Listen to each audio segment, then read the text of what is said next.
No, there was a. Everyone, stop talking. We have somebody epic here. Hello. Hi, everybody. Hello. Hello. Boy, so many cute men. What did I do to deserve this? Look at this. You don't have a shot. They're all gay. You don't have a shot. Well, those are the only good guys on the planet right now. I mean, come on, let's get real. So what's up, guys, and who is everybody? Oh, well, I'm Dami. I'm the host. Hi, Dami. Nice to meet you. Nice to meet you. Everyone want to introduce yourselves? And I miss you terribly. It's so great to see you. Yeah, I'm seeing everybody's name typed in there now. Is this something you guys normally get together and Zoom during these times, or? We've since end of March. I've been doing horror nights every Saturday for everybody. Horror nights. Yeah, and we call ourselves the Fear Queers. Oh, I love it. I mean, I feel that. But then we started doing weirder stuff on Fridays. And so we've been doing sort of comedies and a lot of 80s stuff. In fact, a lot of sex comedies. In fact, we did Last American Virgin only like a month ago that Boaz, I forget, I don't know how you pronounce the name, that he directed. Oh my God, that's right. Boaz Davidson, you're talking about the director. Yeah, of SALSA. SALSA, yeah. Oh, that's going back. You guys are going back in my ancient history tonight. Oh, no, 80s teen sex comedies are so much fun. The whole 80s was ridiculous. I mean, you know, who knew, right? But then about a month ago, we started doing dance movies. And so we did Break Into Electric Boogaloo. You know, my dance partner, Billy Goodson, is the one who choreographed that. Oh, so cool. Yeah, from back in the 70s. I don't know if any of you are LA people, but across the street, I'm at Hollywood Dance Center right now. It was the world famous Paradise Ballroom in the mid 70s. Underground gay club, amazing. You know, 3 or 4 ally women that they let in, and we tore it up so much that's how I ended up with a movie career. Because it was right when Tony Basil and Kenny Ortega and people like that were starting to make an inroad to being able to choreograph where you weren't doing traditional musicals, and we were just there every night, just without a penny to our name, killing it with the New York Hustle. All kinds of dances came out of that place. So that's my dance partner, Billy Goodson, who's been in Europe all these years. He choreographs the Moulin Rouge. Oh, wow. And he and I were just started dancing, and we got so outrageous. I ended up in the movie career here in Hollywood. He ended up in Europe, and it was because of that underground club. Yeah, you guys are all too young to remember those days. But well, like, you know, most of us are Los Angeles. We're sort of an LA group. But when, you know, when Will told us like he knew you, and it's like, oh my God, because we watched Forbidden Dance last week. Oh God. Yes. Mickey. Oh my God. Okay, so sometimes you do jobs to pay the rent. Okay, the 80s, especially with Kenny. Okay, we were these club rats. Now I had, when I was a little girl and I was in some things, and you know, I was a theater major, you know, doing Shakespeare and stuff. But at that time with the underground clubs, people like Kenny Ortega, Tony Basil, I'm sure you know, hey, Mickey, you're so fine. You know, she's the world famous choreographer. She's even in the Smithsonian Institute, for Christ's sake. Wow. They were starting to come into the movies, like I said, where they were starting to pull in street dancers. But to just even do a movie at that time, you got an in with all the B movie companies, Menachem Golan at Cannon Films and his brother Yoram. And it was so rock and roll. It was just like ridiculous. Like you just show up and there was no script or anything. So, you know, I think almost all the costumes I wore and all those things I just had in my closet anyway. You know, it was that low rent during the 80s. And we were just so excited being street dancers and stuff to be making a movie at all. So some of them, oh my God, some of them are just so, well, they're camp. You know, let's just get real. I was going to ask you about Forbidden Dance because we were looking it up from the point they wrote the script to it was released was crazy. It was like okay. I have the funniest story about that. Okay, so Kenny Ortega you guys do know Kenny Ortega, right? Yes. This is it. Michael Jackson. I did Dirty Dancing with him. He's done everything from The Descendants, you name it. Still viable in the thing. So back in the day, he goes, Miranda, put your dance shoes on. We're going to go meet this guy, Menachem Golan at Cannon Films. Okay. And, you know, nailed the job. So I ended up dancing on the desk for Menachem as Kenny pitched an idea for it. But prior to that, this is so hilarious. Menachem Golan had an office building on Wilshire, and across the street, his cousin Yoram, and they had split, had an office across on the other side of Wilshire. I may be embellishing this, but it seemed to me in my memory from their high rises, if they had binoculars, they could see each other. Okay. So at this point, Kenny's out, and the Yoram decided that the dance craze Lambada, he was going to do a Lambada movie. Menachem was going to do to compete a Lambada movie. So it was like, I can get this movie out in 4 weeks. I can get it out in 3 weeks. And one was Lambada, the Forbidden Dance. And the other one was, that's when I did, the other one was Lambada Set the Night on Fire that the cousin Yoram did. And eventually it was Vince Patterson who got called in to do the one with the cousin. And I eventually ended up being the one to come in as the choreographer of the Forbidden Dance, for which we had no rehearsals or anything. So when I went into that meeting with Menachem now as the choreographer, he's going, I want it to be authentic. We want to see breasts, naked breasts, authentic women in the jungle and stuff like that. So I all this time thought the real good movie would be two down on their luck choreographers like Vince and me that meet up with Menachem and his cousin that want to do dueling Lambada movies, and have it really be that you'd have scenes where Vince and I show up at the Lambada club fighting over dancers and stuff, you know. But that was where so both of them put out those two movies.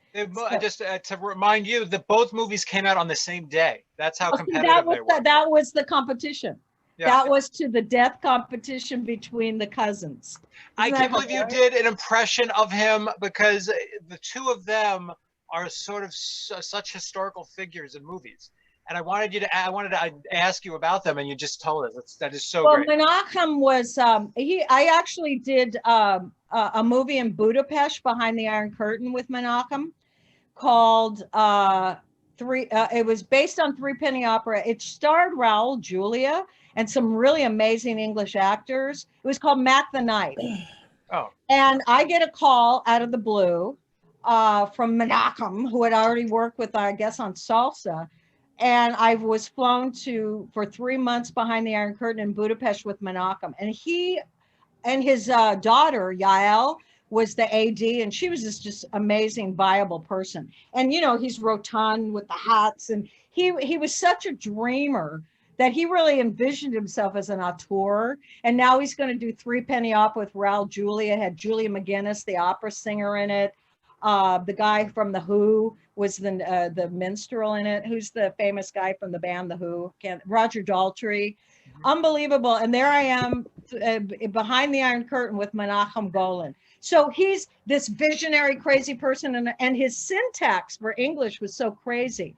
So he would write the script based on Three Penny Opera, and the syntax was completely wrong, and he'd get the continuity wrong. And at one point somebody said, Menachem, you can't do that. Here's the two actors, here's the extras, let's do these. Now these same extras, you run behind this actor. And they said the continuity won't be good. And Menachem goes, I don't believe in continuity, now we are shooting, right? And then his cousin Yoram was very pinned up and quiet. Huh. And like a stiletto, and Menachem would be like a meat cleaver or something. They were so different, you know. Yeah, that's probably why they were really good to do that. So somebody needs to do a movie about that story. I think it'd be fascinating. There's a documentary about Cannon. It's called it might be on Netflix. Have you guys, Dave? You've seen it, right? What's it called? What's it called? It's called Electric Boogaloo. Yeah, and it's about them and Cannon and people who worked with them and the whole thing. It was mostly just an overview, though. I don't think they specifically went into like the Lambada thing, which is really interesting. Yeah, the Lambada thing is amazing. That is really Well, is it was amazing. a dance craze for a minute, although it was rumored that it was started by two French guys that kind of beefed it up. It was like kind of a fake dance trend, you know, and it was supposedly from Brazil, which is why Menachem wanted it, the authentic. I mean, in that movie, I mean, oh, and my boyfriend at the time, everybody I just put in the movie, you know, because I could, and we got money. So he was in the jungle, and he was in the witch doctor outfit. Oh my God. That's my ex. Everybody that I knew, I just threw in the movie because, and it was just like a joke. There was no rehearsal, you know. That the fact that Menachem would really think that this girl in the middle of the Brazilian jungle somehow gets on an airplane and comes to the city. And, you know, I already had the green mermaid dress, so why not be? I think I took a switchblade out of my cleavage at some point. Yeah, you know, everything I ever did in a movie was why I quit acting eventually, because I'm always the older woman after the young something, and in that movie I was after the young girl apparently, you know, with the switchblade. I mean, that green dress was fantastic. I owned that dress. That was one of my disco dresses. Yeah, thank you. Yeah, I think I got it at the Broadway or something. Now, when Will told me about you, though, when I looked at the credits, I almost fainted when I saw you were in Xanadu. I mean, it's a bunch of gay men. I remember you in Xanadu. Yes, completely. I'm the lead. My dance partner Michael Martinez and I are the lead couple, and when the 40s, 80s come together. Yep. Yes. I remember being a kid in the movie theater with my dad, watching that scene, just getting rocked by that, the entirety of it. And you were freaking amazing. I remember you specifically. Yeah, and those were all my disco moves from the Paradise Ballroom, and also the Peanuts disco on Santa Monica Boulevard, though, and the Odyssey, which was on Beverly. We used to call the Audacity, the After Hours Club.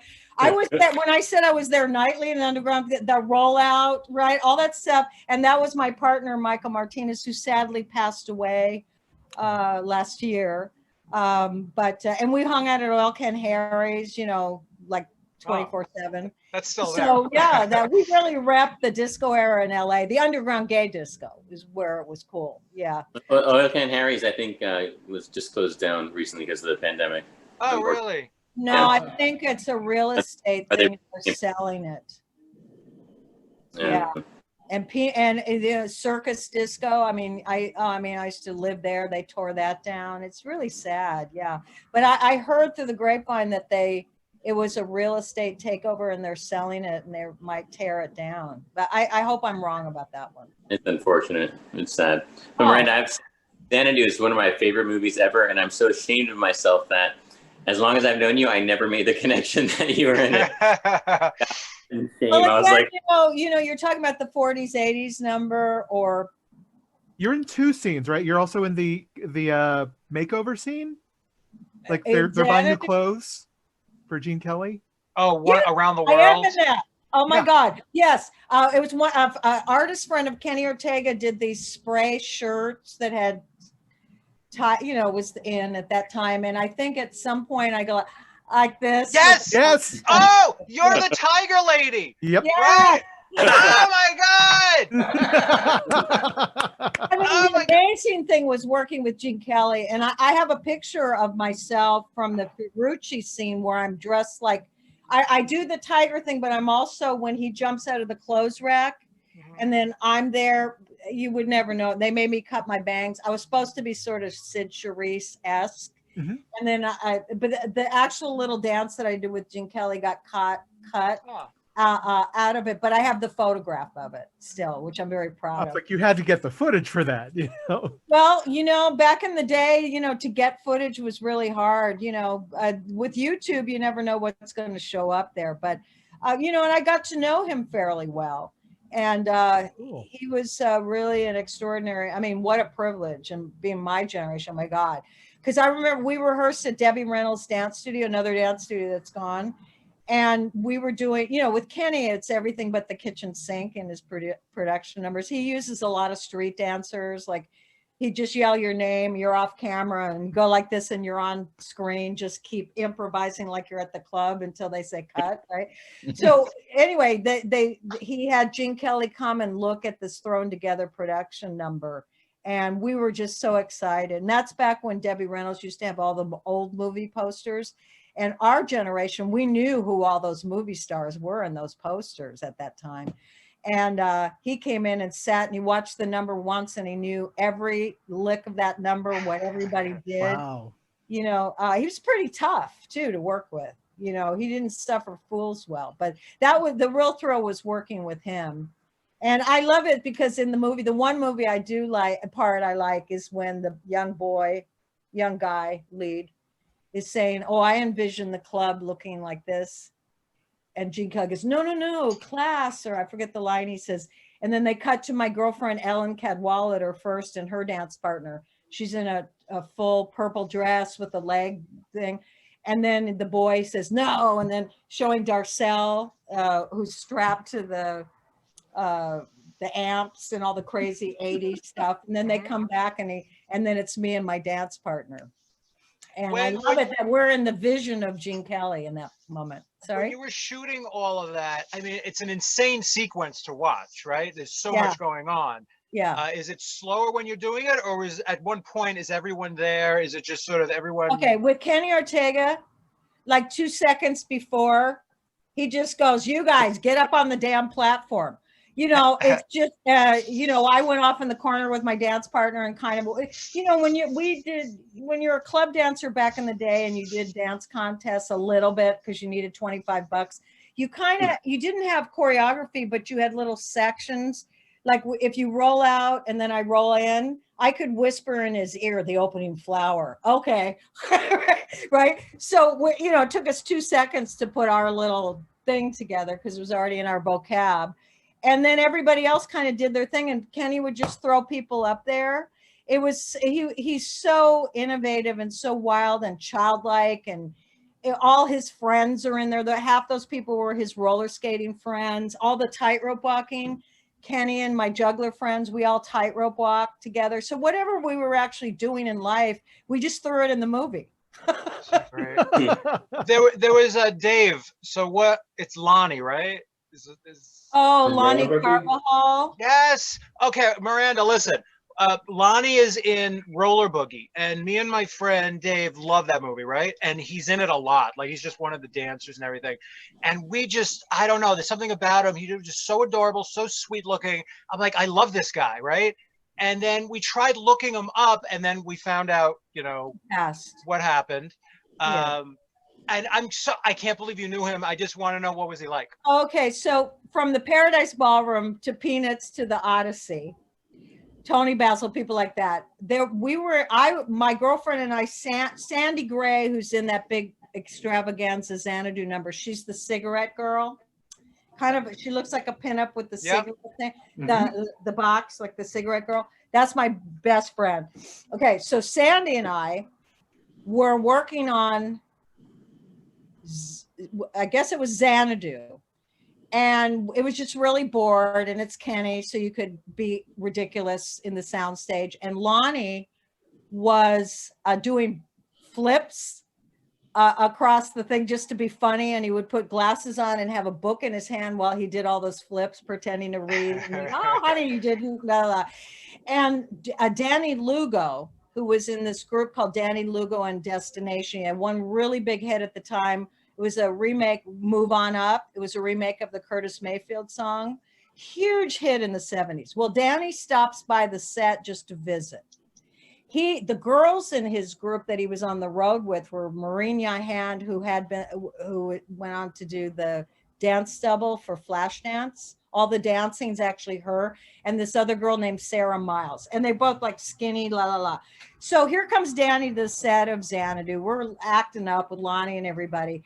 And just for fun, because we were bored, Danny taught the entire choreography of his act to my girlfriend Sandy, the cigarette girl, and me, just to be funny. Because Lonnie and those guys had helped Danny with the choreography, make up the choreography for his backup girls.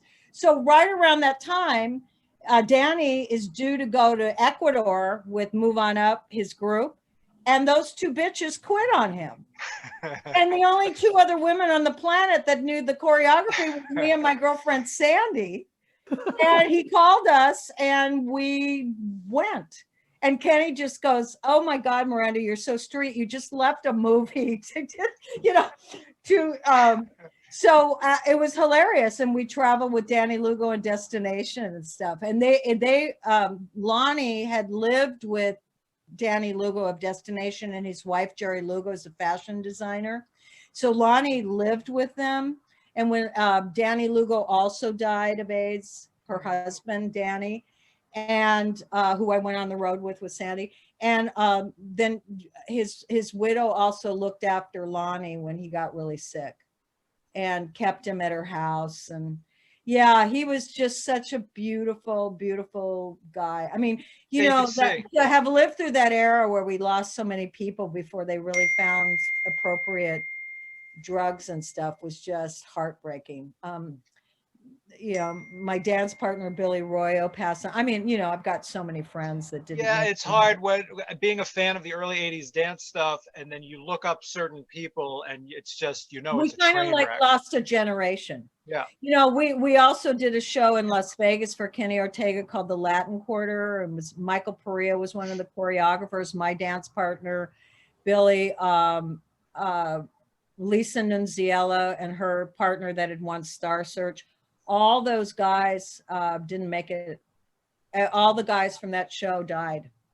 Yeah, it was just devastating. So thank God for like the Liz Taylors and people like that really fought down the Ronald Reagans and all those assholes and really got funding to really take this thing seriously, But I really lived through it. It was just, really, really devastating. Just glad. I'm happy to know Lonnie was a sweetie pie. Oh, and hilarious. I mean, that's one thing too. Like, we were in these movies like a wing and a prayer. Go-getters like Kenny just got us in the door. I mean, literally. Oh, this is a funny one. One from the Heart is another movie I did with Kenny, the Francis Ford Coppola movie. And I like that movie. I'm sorry? Oh, I love that movie. Yeah, and we I was, for money, I was doing a comedy-gram for Live Wires, like singing telegrams type of thing. So that dance partner I'm in Xanadu with, I get a call for $50 to do somebody's birthday. Do you have an act? Yeah, I got an act, $50, So they wanted a bride and bridegroom for a bridal shower. So all we did is we did the same routine we did in Xanadu, but I put on a bride dress and a groom. And then as he's doing it, I go, "Oh, honey, we showed up here to give you a gift to teach your groom how to carry you over the threshold. It's a carnival ride to be married. You're going to love it." Right? So we just had finished it on the corner of Hollywood and Vine in a restaurant. We walk out in the costumes. The light is red, and here comes Kenny Ortega in a red convertible. Wow. And he looks over at me in the bride dress and Michael that he kind of knew. He goes, "Miranda?" I go, "Kenny?" He goes, "What are you doing?" I go, "We just did a singing telegram or a danceogram." "Oh, what are you doing, Kenny?" "Oh, I'm working on a Francis Ford Coppola movie. You want to be in it?" Okay. We climbed in the backseat of his convertible. Oh my God. He drove us to Zoetrope, and we rehearsed the first day in those bridal costumes. And then wow, that's how rock and roll it was back then. Wow, yeah, that's amazing. Yeah. I want to ask you one other thing. I can't believe you were in Dirty Dancing. Yeah, that's epic. That's epic. Anything about that, like Patrick Swayze, like?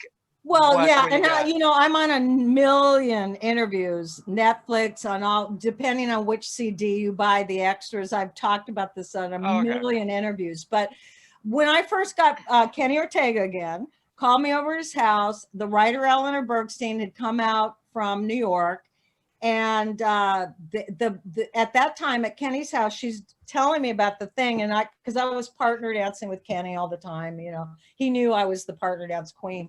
So the dance was going to be tango, And I'm kind of a history buff. So I said, oh, no. In the 1950s in the Catskill, honey, that's the Palladium, New York City. Mambo is the king, right? So right there, it gets changed to Mambo. And of course, the New York style is you break on that forward step on the 2, not the 1, right?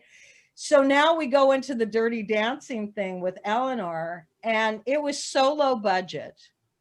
And the director was really the key. Emil Ardolino was another one who passed, but he was just brilliant. He'd been an editor.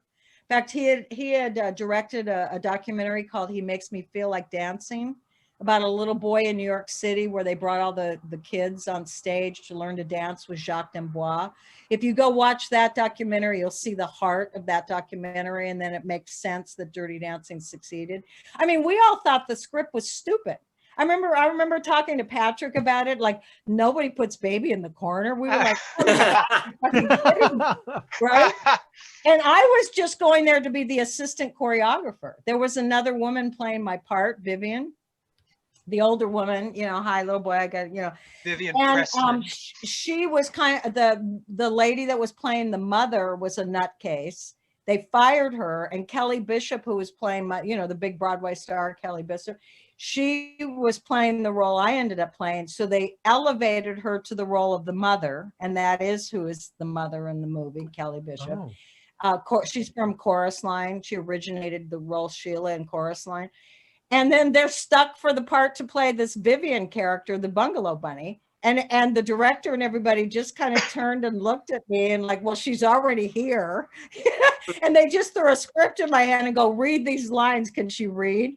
And then the next thing you know, Cindy Rhodes, Kenny, and Patrick, I went back to my cabin, and the cabins in the movies where we were staying, Kenny was in the hotel, but the rest of us were in the same cabins there in the movie. So I just go to sleep. And the next thing you know, I hear banging on the door, and there's Kenny, Patrick, and Cindy Rhodes with margaritas dragging me out of my room to go to wardrobe to get my outfit to be Vivian the Bungalow Bunny. Yeah. Amazing. I mean, again, it was still rock and roll. And Patrick was just, vulnerable, valiant, hard worker. His mother, Patsy Swayze, owned one of the biggest dance studios in Texas. And Patrick's dad was kind of a nice guy, but kind of a shit kicker. So Patrick had to go to ballet and then go out and fight guys in the alley afterwards. So he was very conflicted about dance. And, there was a big onus on male dancers about your masculinity. I mean, even there's perfume of that still around today, but it was really bad previously. So this movie was difficult for him because he was still he almost needed to go to therapy about dance. Like the movie he liked doing was Roadhouse, which I also assisted on. Oh my God, Roadhouse is amazing. Yeah. Roadhouse is so much fun. Yeah, I was down there the day when they were throwing all the beer cans and the bar scenes and all that. I subbed for Kenny on that one. But, Patrick was an amazing guy. And, Jennifer was amazing. I don't know. Maybe ask me specific questions about it, but it was, we didn't know it was going to be a big hit at all. So anyone here I know Talon actually just watched it for the first time last night. Really? Yeah. I loved it. I mean, I cried a lot, like 3 different times. I cried at the end. Like, yeah, it was great. And I knew, it proved that the magic was there. And I was like, okay, this is why people are still watching this film so many years. Well, when I mentioned the Paradise Ballroom and the underground clubs that I was part of, like in the opening montage, slow motion kind of sepia tones, that's one of the girls in there. Yeah. She's spinning in the skirt and the guy's going like this with her skirt. Okay, that's my ex-boyfriend, MR. Okay, that's doing that. That's my friend Dory Sanchez, who choreographs on So You Think You Can Dance and all the shows. They're all my friends in that. And we were all club street dancers. So again, Kenny just let us dance 24/7. We didn't even care if the camera was on. We were just, we had a place to be, we had a place to dance. So it really brought in our passion for being improv street club dancers. I think that bled through. Then I think through line things, Patrick's appealing to men and women. I think a lot of people like the daughter father relationship. You know, it's kind of a morality play if you think about it, that was considered corny, but it was actually sincere, you know, like when the dad said, when I'm wrong, I say I'm wrong. And you had Robbie, you know, what was the character that was the waiter, the evil guy that actually knocked Penny up, that the dad at first likes. A bit of trivia, we gave the author and I, Eleanor Bergstein, just to see if anybody would catch the reference, we gave the character Robbie a copy of an Ayn Rand book. Oh my God. Oh my God. Yeah, so it's very subtle, but it's in there, you know, like we'll insert like things because we could, you know. Yeah, so it's kind of, 80s was kind of sincere. It could be looked back as corny, but you know, those values are still kind of cool, you know.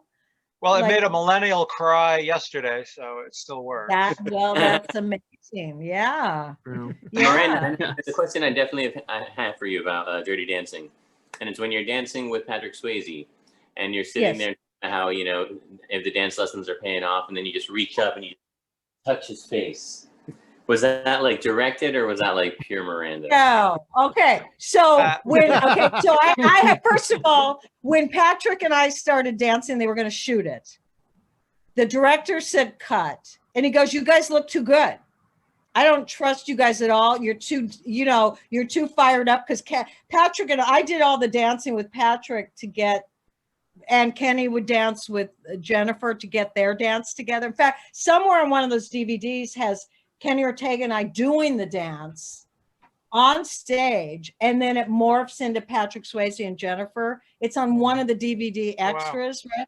So the director said cut and made us wait to the last shoot of the night, which was like 4 o'clock in the morning, to do that scene, so I would actually be believable as the student, right? But at that moment when he turns away from me and I'm kind of behind him and he's talking to the other actor, that's the ham actor in me that learned very well from undergrad drag queens, really, honey.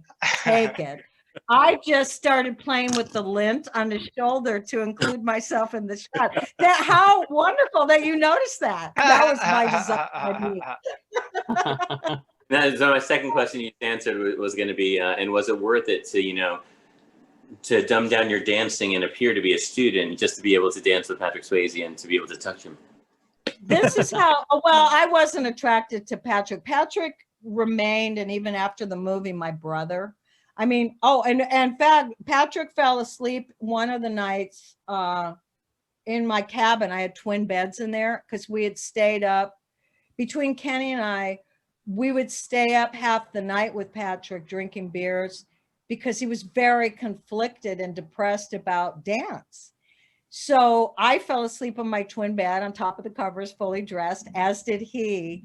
But in the morning, we overslept, and they're calling around going, "Where's our star Patrick? And by the way, where's Miranda, the assistant?" And they finally call my room, and I go, "Oh, he's right here." So for a minute, it was like, "Oh my God," you know.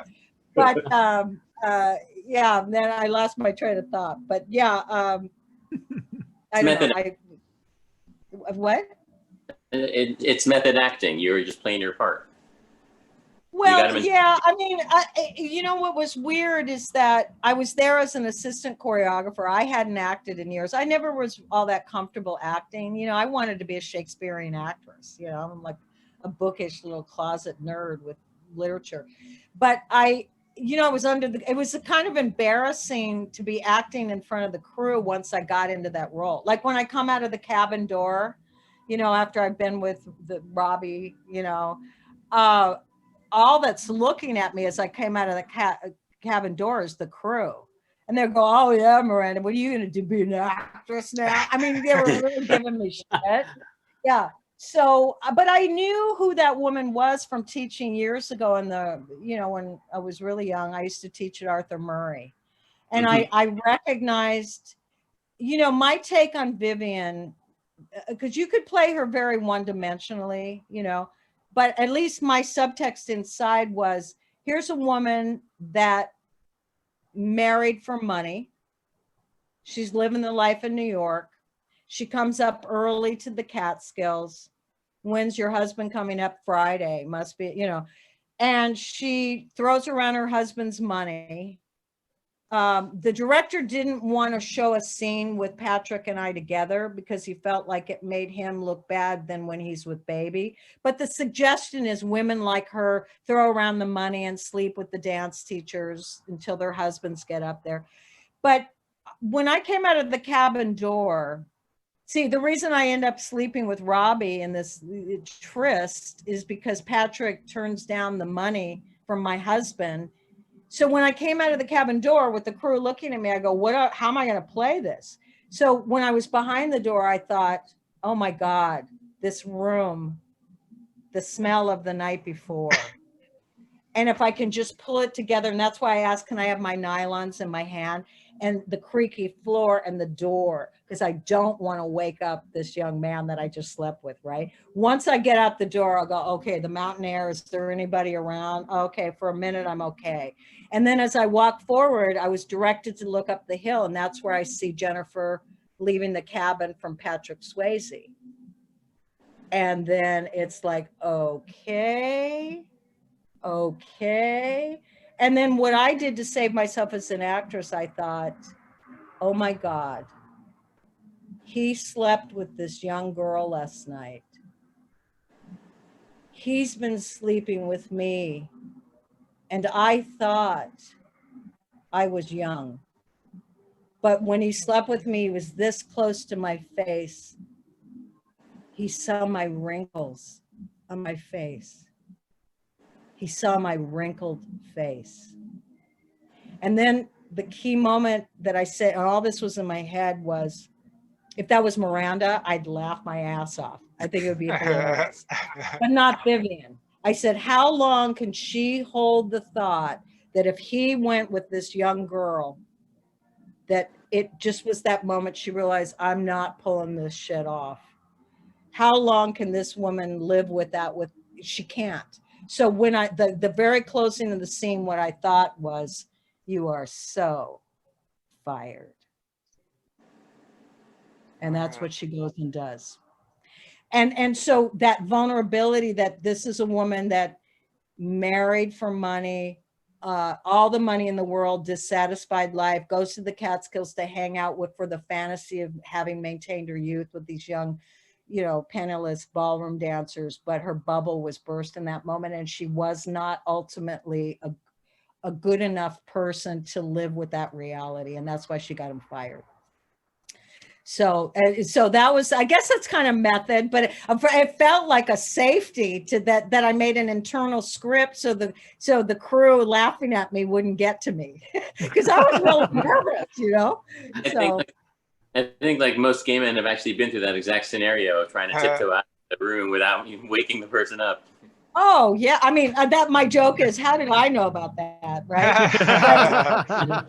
But, somebody that would trash herself in that way out of sort of a revenge one-nighter, it's pretty pathetic. Oh, the other thing, because when the sister opens the door and I'm on top of him, if you don't remember the scene, I can reenact it. Okay, I'm on top of the What? I was so terrified. Not that my dad would have judged me, because my dad was a hoot, actually. But I was so upset that my dad was going to see that. And then when I talked to my dad, he goes, oh, so I hear you're down there, that sick bit of Hollywood. Was his joke. He was a plumber. He goes, I won't talk to you about plumbing if you don't talk to me about Hollywood and everything. So he goes, so I heard from your sister you did some big movie or something. What's it called? And I said, Summer Dancing. Because at the time, Dirty Dancing wasn't a coined name yet, so Dirty Dancing sounded like a porno movie or something at the time, HBO. So yeah, have you all seen the movie? Oh yeah. Mm-hmm. Yeah. Except Talon just saw it. Oh, amazing. Yeah. Before we get to, none of these guys, only a couple have seen SALSA, so I want to ask you about that. But before I get to SALSA, you worked with Mel Brooks, right? Yes, on Life yes. Stinks? Just quickly, like, what is he like? Because he seems amazing. Oh my God. Okay, that day, because I came in to assist Jeff Hornaday, who didn't know any partner dancing. It was Leslie Ann Warren and Mel. And as you know, in the scene, they're in the rag factory. So